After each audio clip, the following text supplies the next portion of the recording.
Hello, bonsai enthusiasts and party people. ZM here, California Bonsai Society member, Zone 3, the Canadian border. In this episode, I'm going to show you one of the stupidest things you can do in bonsai, and that's try to winter your bonsai trees indoors. This is 2020, so what the heck. In the video, I'm going to show you some hints and hacks that hopefully will help you keep your trees alive and not end up with a bunch of them dead at the end of the season.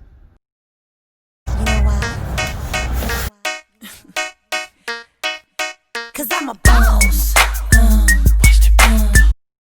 I'm using boot trays filled with water and then pebbles keeping the bonsai pots above the water so that the pots never touch the water surface, but they benefit from all the humidity that's being transferred to them through the water.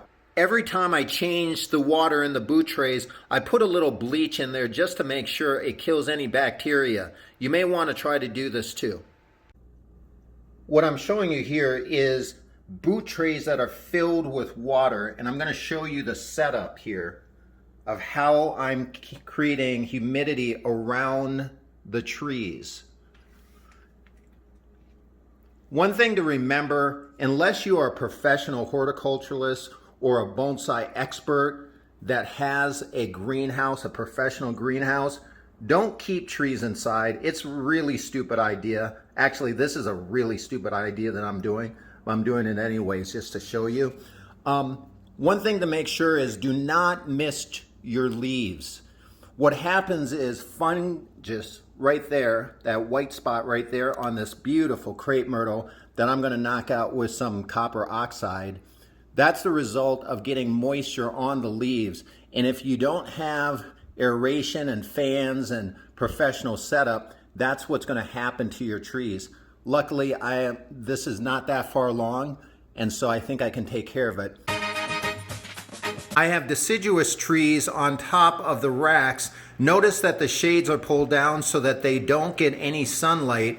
What I'm trying to do is keep the bonsai dormant as long as possible. Here's an American hackberry, Korean hornbeam, forest, cherry tree, persimmons, and zakova. These are all shohin small trees about 8 inches tall.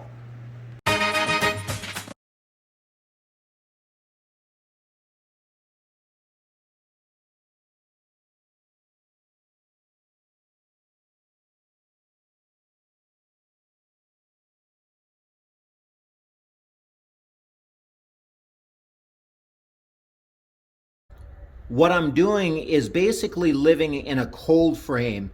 If you can see this, these trees are kept near an open patio door to give them some semblance of a winter dormancy period.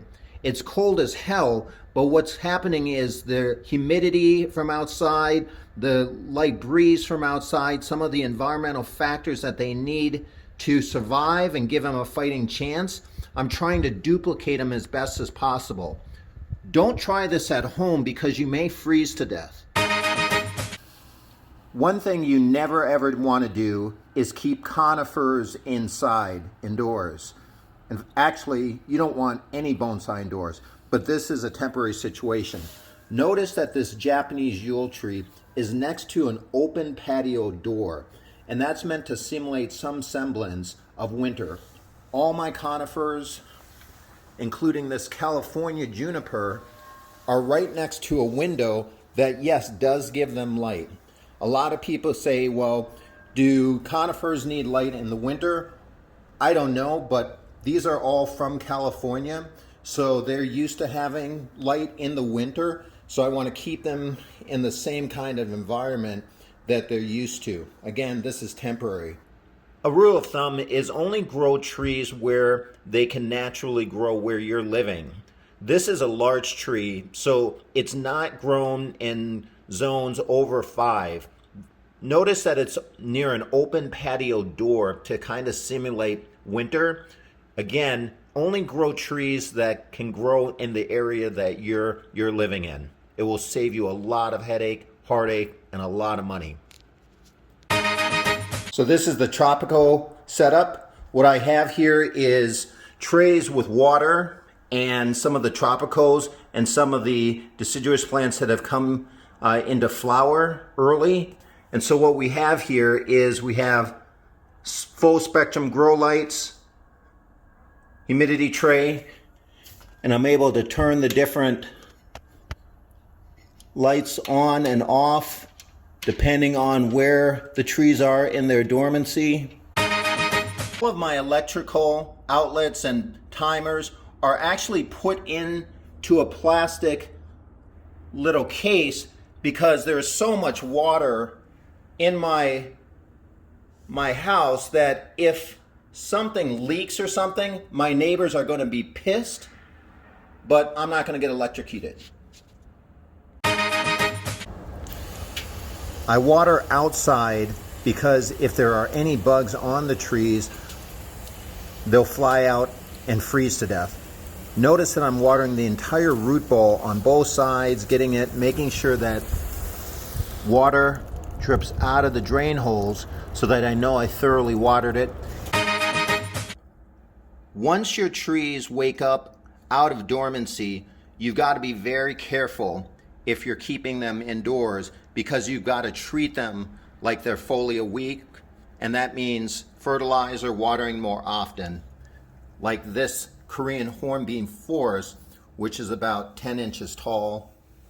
This American hackberry, you can see it's coming out of dormancy also. So I got to make sure that I treat them like they're fully awake. If you notice, I have my lights on during the daytime with my shades pulled up.